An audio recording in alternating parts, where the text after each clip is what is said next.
Qui est Ali Khamenei, le guide suprême iranien?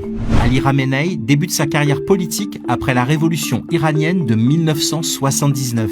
D'abord comme vice-ministre de la Défense, puis en 1981, il est nommé président de la République. En Iran, le religieux Khamenei, chef du parti islamique, a remporté l'élection à la présidence de la République à une majorité écrasante, plus de 95% des suffrages exprimés. Âgé de 41 ans, le religieux Khamenei est un intégriste, disciple de l'ayatollah Khomeini. Un poste avant tout symbolique, les pouvoirs étant détenus par le guide suprême. C'est en 1989 que son heure vient. Au lendemain de la mort de l'ayatollah Khomeini, il est désigné comme son successeur. Un candidat jugé peu charismatique, mais très loyal. Les Iraniens l'appellent le président poète. Ali Khamenei affectionne autant les poésies persanes que les versets du Coran. Né en 1939 à Meshed, il a comme guide religieux l'imam Khomeini en personne. Leur route sera commune, la prison sous le règne du Shah, le fanatisme dans l'instauration d'une république islamique pure et dure. Mais Khamenei ne fait pas partie des plus hauts dignitaires religieux, même s'il porte le turban noir des descendants du prophète, ce n'est pas un ayatollah. En choisissant un religieux de second rang, l'Assemblée des experts a montré sa préférence pour un gestionnaire. Peu à peu, Khamenei tisse une toile sécuritaire. Il s'appuie sur les Pasdaran, gardiens de la révolution islamique, contrôle la justice, les médias, l'armée. Les réformateurs sont progressivement écartés, emprisonnés ou réduits au silence. À la fin des années 90, les premières révoltes étudiantes éclatent. Les étudiants racontent qu'ils ont été frappés comme des fous. Les bâtiments ont été saccagés. Plusieurs journaux iraniens parlaient même de 3 morts parmi les étudiants. Une colère estudiantine contre les milieux conservateurs. Ceux-ci multiplient les projets de loi visant, par exemple, à renforcer le contrôle sur la presse. En 2002, l'université se soulève à nouveau. Khamenei incarne un pouvoir religieux total. Le camp réformateur est muselé. Voilà près d'une semaine que l'université gronde de nouveau en Iran contre l'arbitraire religieux. La justice vient de condamner à mort pour insulte au prophète leur professeur ou collègue Hachem Agajari. Son crime, avoir estimé que l'islam iranien n'avait pas besoin de pape ou d'un modèle religieux, je cite, à singer. Une mise en cause directe de la suprématie religieuse et politique exercée par le guide suprême Ali Khamenei, chef des conservateurs religieux. La Constitution le place au-dessus d'un Parlement et d'un président élu. En 2009, la fraude électorale présumée lors du scrutin présidentiel enflamme les rues. Une masse compacte, bruyante. En rang serré, ils défient à nouveau le pouvoir. C'est le 5e jour.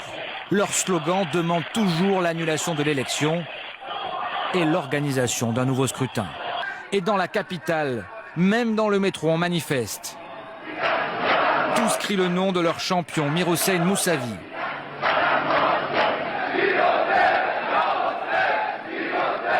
Ce matin, la justice iranienne a lancé un terrible avertissement.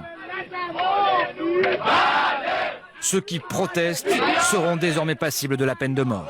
Khamenei soutient le président sortant, Mahmoud Ahmadinejad.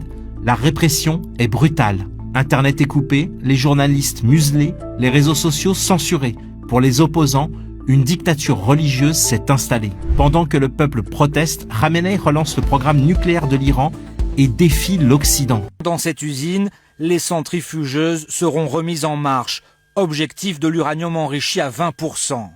On sait très bien qu'une fois qu'on est capable d'enrichir à 20%, très rapidement, en l'espace d'environ 1 an, on est en mesure de monter la qualité de la production à 90%, c'est-à-dire la qualité militaire. En relançant son programme nucléaire, le régime des Mollahs va violer 5 résolutions de l'ONU. Sous pression internationale, l'accord sur le nucléaire iranien est signé avec les grandes puissances en 2015.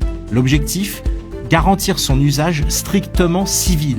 En parallèle, Khamenei étend l'influence iranienne au Moyen-Orient, soutien aux milices chiites en Irak, au régime de Bachar el-Assad en Syrie et au Hezbollah au Liban. Mais il ne fléchit pas sur la politique intérieure. Les femmes, la jeunesse, les retraités, la société iranienne ne se résigne pas. En 2022, après le meurtre de Mahsa Amini, tué pour avoir laissé dépasser des mèches de cheveux de son voile, la colère continue de monter. Et le journal télévisé est même piraté lors d'une intervention de Khamenei. La scène s'est déroulée hier soir. Alors que l'ayatollah Khamenei s'exprimait, est apparu sur les écrans son visage, figure sacrée du régime iranien, détournée et ciblée. Rejoignez-nous et rebellez-vous, peut-on lire sur l'écran, avant que le présentateur, crispé, ne puisse reprendre l'antenne. Au même moment, dans les rues iraniennes, étaient encore lourdement réprimées les manifestations. Sur cette vidéo amateur, une jeune femme est à terre. Un homme, ici abattu directement dans sa voiture. Des atrocités qui ne parviennent pas à étouffer le bruit de la contestation.